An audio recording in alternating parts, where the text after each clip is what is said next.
Okay, let's simplify this trigonometric expression. So to get going on this, I notice that we have a secant and a tangent. I'd like to replace both of those with an identity that's going to put them in terms of either sine or cosine, or maybe both. So first of all, we have secant, which over with our reciprocal identities, we can replace with 1 over cosine. So we can say 1 divided by cosine of x minus cosine of x, all divided by, we can replace tangent using one of our quotient identities. Tangent is sine over cosine. So sine of x divided by cosine of x.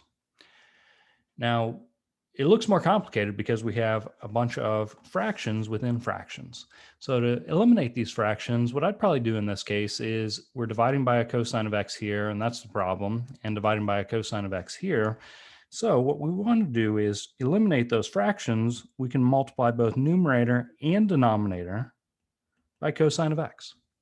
Now this is going to require a little bit of distributing for our numerator, that cosine of x needs to be multiplied by both of those, but that shouldn't be too big of a problem.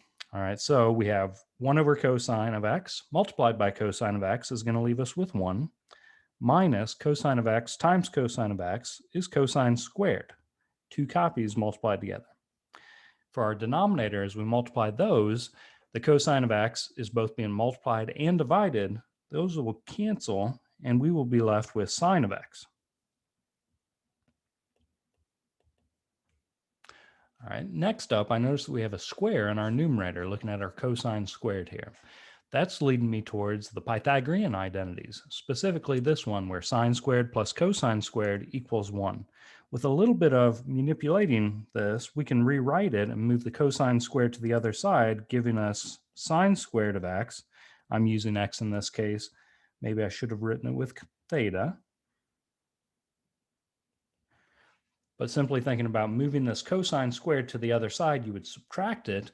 Therefore, 1 minus cosine squared is equal to sine squared. So we can replace, using the Pythagorean identity, we can replace our numerator with sine squared of x. We're still divided by sine of x.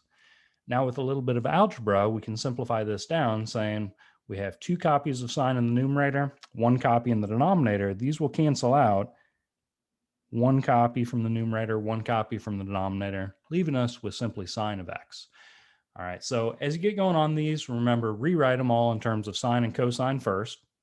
Then use your algebra. Whenever you get a square involved, be thinking the Pythagorean identities. Sometimes it takes rewriting this, just moving one to the other side to be able to plug in. But I hope this helps out on understanding these. Good luck to you on them.